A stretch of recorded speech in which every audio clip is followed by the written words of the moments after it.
دوسری ذمہ داری ہوتی ہے کہ اپنے ماحول کو دیندار بناؤ. ہر نبی اپنے ماحول کے لیے بھیجا جاتا تھا کہ یہ ماحول ان کو دیا ہے کہ اس ماحول میں دین لاؤ. تو اس ماحول میں دین لاتے تھے. ان کو خاص ایریا دیا جاتا، جیسے ڈویژن ہوتے ہیں پولیسوں کے، ڈاک خانوں کے،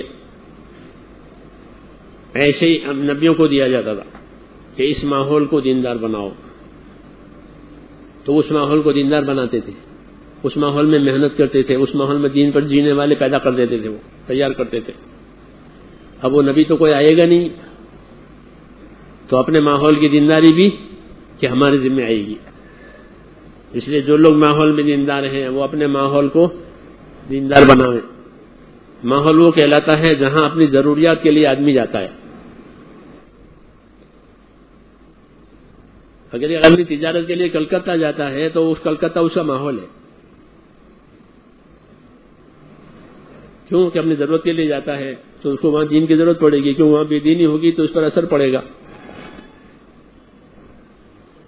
پڑے گا نہیں پڑے گا.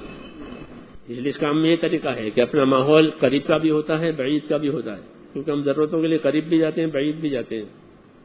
یہ سب ماحول کہلاتا ہے. ہاں، اس لیے اپنے ماحول کی فکر کرنا کہ ہمارے ماحول میں دینداری آوے، ہمارے ماحول کے لوگ بے دین نہ بنے. اس لیے کہ اگر وہ ماحول بے دین بنا تو آدمی کا دین پر جینا مشکل ماحول کی وجہ سے. ہاں، آپ لوگ دنیا میں جاتے ہو تو دیکھتے ہیں کہ ماحول وہاں نہیں ہے تو ان کا اپنے دین پر جینا مشکل.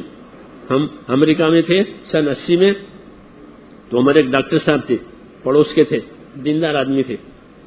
تو گرمی کا زمانہ آیا، ہمارا تو وہاں سال لگا تھا، تو گرمی کا زمانہ آیا تو وہ موزے پہنے چمڑے والے. تو گرمی کا زمانہ آیا تو وہ موزے پہنے چمڑے والے، چمڑے کے موزے پہن کے جانے اسپتال. میں نے کہا ان سے، میں نے کہا گرمی نہیں لگتی آپ کو؟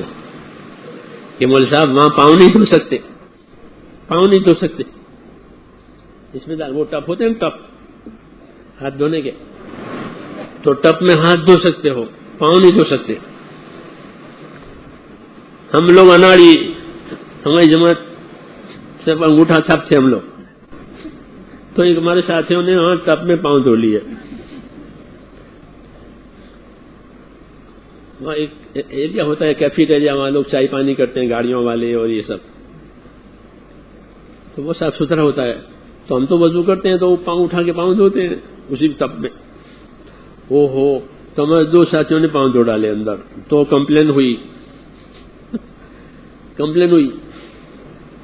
کہ انہوں نے یہاں پاؤں دھوئے ہیں. اور پھر وہ برش والا آیا، پاؤڈر والا آیا، تو وہ اس کو دھویا اور پاؤڈر سے کیا کر. اب ہمارے تو 5 مرتبہ پاؤں دھلتے ہیں.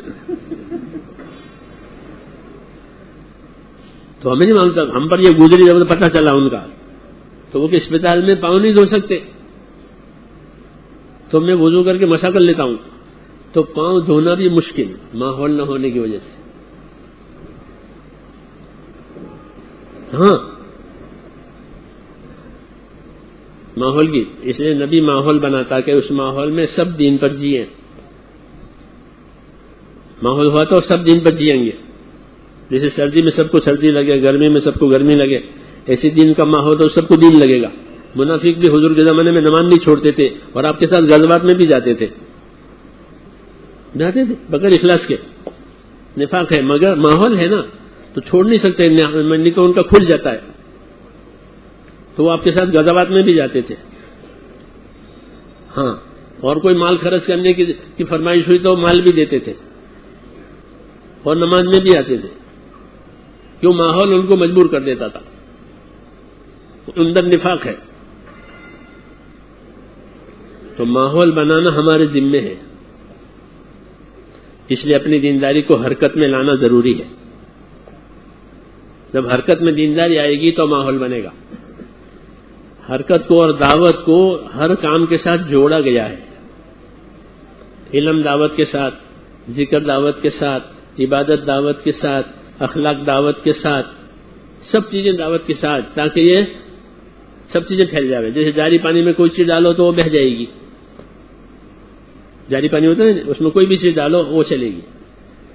تو یہ جاری پانی کی طرح سے رکھا کہ دین کو جاری پانی کی طرح بناؤ تاکہ وہ گدلا بھی نہ ہو، صاف ستھرا بھی رہے، اور اس کے ذریعے سے کہاں کہاں تک بات پہنچ جائے. اس لیے دین کے ہر کام کو حرکت اور دعوت کے ساتھ جوڑا گیا ہے. ہاں، سب چیزوں کو یہ جوڑا گیا ہے. اس لیے سب چیزیں پھیل گئی. ایمان پھیل گیا، اخلاق پھیل گئے، اخلاص پھیل گیا، علم پھیل گیا، ذکر پھیل گیا. ہاں، اور حدیثیں پڑھو تو ابھی وقت نہیں ہے کہ ہاں سمجھے نہیں کہ وہ حرکت سے مل گیا. ایک چھوٹے سے صحابی تھے، وہ بچپن میں ایمان لائے تھے، تو وہ اپنی جگہ پر رہتے تھے. کہا کہ ہماری جگہ ایسی تھی کہ وہاں پانی کا چشمہ اور پانی تھا، تو آنے جانے والے تمام قافلے اس پانی پر سے گزرتے تھے. تو میں ان سے پوچھتا رہتا تھا، چھوٹے تھے. کیا پوچھتے تھے؟ کہ قرآن پوچھتا تھا ان سے. تو میں نے ان آنے جانے والے قافلوں سے بہت سا قرآن سیکھ لیا. لو، پانی پر سے قافلے گزر رہے ہیں تو وہ سب قافلے ایمان والوں کے ہوتے تھے. اور میں تو جان نہیں سکا حضور کے پاس، لیکن میں نے ان سے قرآن سیکھا. پھر ان کے باپ بھی ایمان لائے. تو حضور صلی اللہ علیہ وسلم نے کہ ابھی اپنی جگہ نماز پڑھو، اور تمہارے اندر جو زیادہ قرآن جاننے والا ہو وہ نماز پڑھاوے. تو میں ہی زیادہ قرآن جاننے والا تھا. تو انہوں نے قرآن کہاں سیکھا؟ کوئی مدرسہ تو تھا نہیں، بلکہ آنے جانے والے قافلے جیسے لوگ سامان خریدتے ہیں، بیچتے ہیں، ایسے انہوں نے قرآن لیا.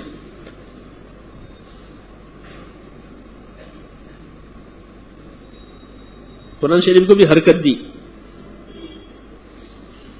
چلے جاؤ اور پہنچاؤ. تو جیسے تجارت کے سامان کو حرکت ہوتی ہے تو تجارت کا سامان کہاں سے کہاں پہنچ جاتا ہے؟ پہنچتا نہیں پہنچتا، کیونکہ اس کو حرکت دی ہے. ہاں، ہوائی جہازوں سے، پانی کے جہازوں سے، جی ہاں، خشکی کے راستے سے تجارت کے سامان پہنچائے جاتے ہیں اور لائے جاتے ہیں. ایسے ہی دین کے کام کو حرکت سے جوڑا گیا ہے